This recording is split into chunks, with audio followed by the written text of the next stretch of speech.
Okay, so if you're taking a CIT class with me, Ria Waller, then you're going to need to do some installs. And I'm going to walk you through for the most common operating system, which in this case is Windows 10, VS Code, which is Microsoft's Code IDE Lite editor, which is the one I recommend. If you have one that you're already in love with, you're welcome to use it. But in general, and you can look over the internet to see that this is true, many people are using VS Code.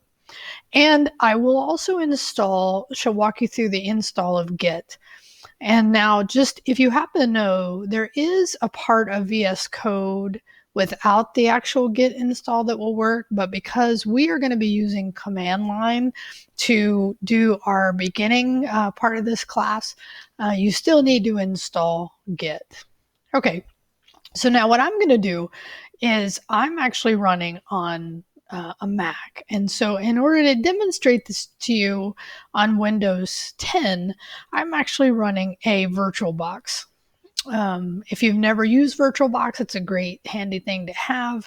You can run multi-operating systems. Right? So here's what I want you to do. And I don't give links in Canvas for this because the truth is these things may change, will change over time. But if you just do VS Code download, so we're going to do VS Code first, and then we will do the Git. Okay, so the nice thing is if you just search VS Code download, it's going to take you to the download.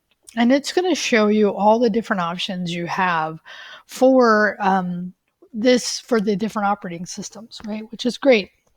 So you can choose based on your operating system. Again, because I'm running Windows, that's what I would choose.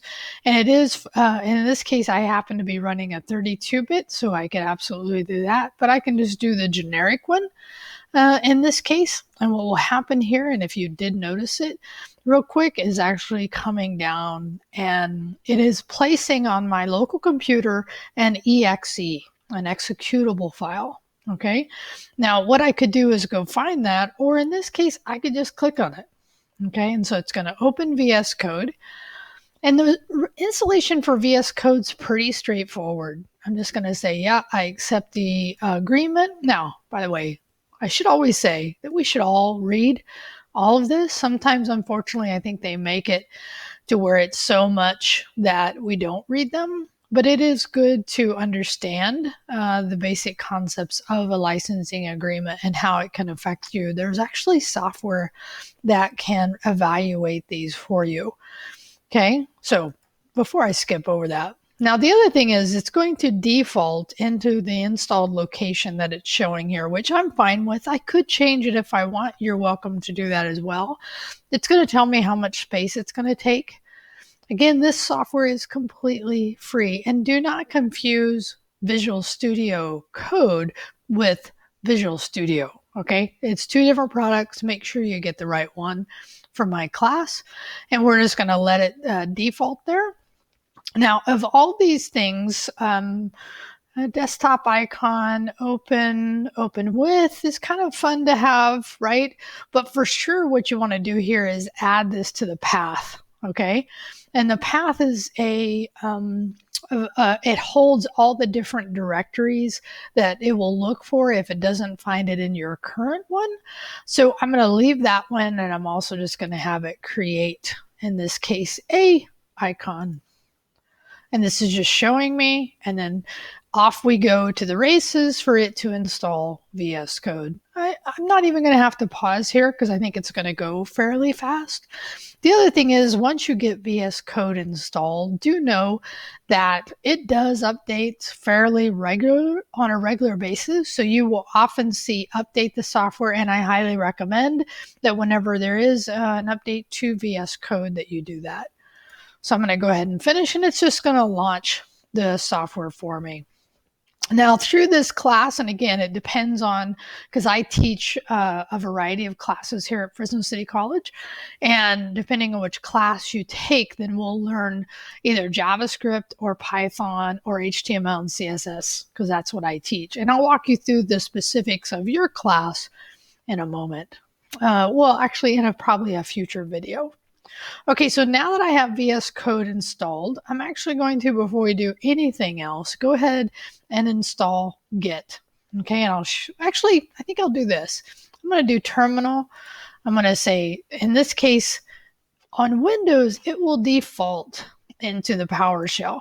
Okay, and the reason I show you this is after I install Git, then we're going to have another option for terminal. Now, if you're familiar and comfortable with the PowerShell, then you're fine to use it. I do recommend in general that you use the Git bash, and the way that you have access to that is you install Git. Okay. All right. So for now, we're actually going to go ahead and stop VS Code. Now we're going to do our second install. Okay. So I could either go back to Google or I could just open a new tab. Probably for my operating system, well, because of the way I'm running it, I probably should close the tabs because I don't have a lot of memory allocated to this virtual environment. And now I'm going to call Git download. Again, I recommend using Google here versus going to a link because those can change. And here is Git, and hopefully you've learned, and if you're not, you're going to learn that we use Git for version control. We use GitHub for hosting that code, and we do version control on the local system. And that's something, again, you're going to learn. So in this case, because I'm running Windows, right, and actually notice what it does is it actually what we call sniffs my user agent. Basically, it knows what browser I'm using, and it knows what operating system, and it says, oh, hey, want to download this version? I'm going to say, yeah. So it's automatically going to come down, just very similar to the other one. Notice how you do have a lot of options here. It even gives you the options to run this on a portable device or portable, like a solid state thumb drive if you want. I personally am running it this way. It's the way I recommend doing it if you can. Okay. So now that that's done, I'm going to go ahead and click into here. And again, I could go find that into my downloads. Windows is going to ask me, are you sure? Do you want to allow this? And I'm going to say, yep. And now we're going to walk through the install here of Git. Tells me where it's going to save it. Again, I get some options here, right? So what I'm going to do is kind of keep the defaults, which is Windows Explorer integration, Git here, associate this with the default editor. I can do that with inside of there. I don't have to check for Git updates daily. I think that's a little much. So I'm just going to take these defaults. Now, Vim is a really common editor to use, right? But we're not using it. We're using more of a integrated development environment. And so in this case, you should get the option for Visual Studio Code as your default editor here. I think even if you didn't select this, you'd still be fine. But I'm going to, just because it maybe will do some integration for me. I'll just go ahead and do that. Right. Nice. See? It's a new option here because last time I installed Git, I didn't see this.